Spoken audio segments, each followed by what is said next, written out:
Ayan mga kalukban, magandang araw sa inyong lahat. So meron na naman tayo ng isang home service automatic washing machine deep cleaning. Nabaklas na natin yung ating washing. So makikita nyo, napakarumi.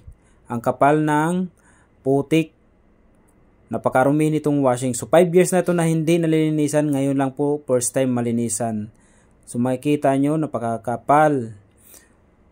At yan na po, nababaklasin na ng ating kasama yung ating washing. Kailangan natin baklasin lahat po yan para malinisan hanggang sulok ng washing. Nakalas na po natin.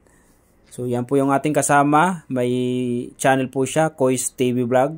So pakisuportahan ng kanyang channel. Ayan, ating kinukuskus na yung washing machine para matanggal yung mga dumi-dumi. So napakakapal ng dumi. So makikita nyo dyan, napakarumi ng washing, grabe. At ayan na nga, ginamitan na natin ng flat screw dahil hindi kaya ng kuskus dahil napakatigas. At ang kapal talaga ng dumi. At yan, makikita nyo po yung dumi nitong washing. At ginamitan rin natin ng pressure washer para mabilis yung ating paglilinis. Kasi kung mano-mano natin gagawin, so tatagal po tayo sa paglilinis na yan. Kailangan natin gamitan ng pressure washer.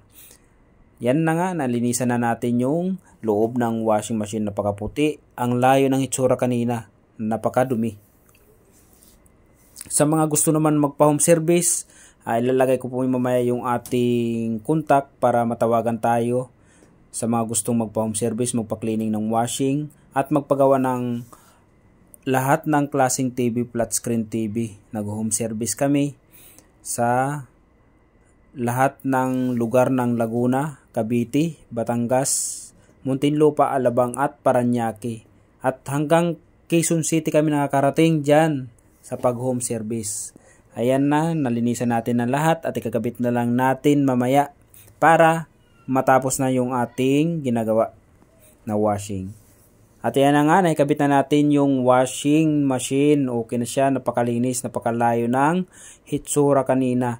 So, okay na po siya. Tuwang-tuwa na po yung may-ari itong washing machine. Satisfied po yung may-ari ng washing machine dahil napakalinis na ng washing niya. So, hanggang dito na lang po. Maraming salamat. Goodbye.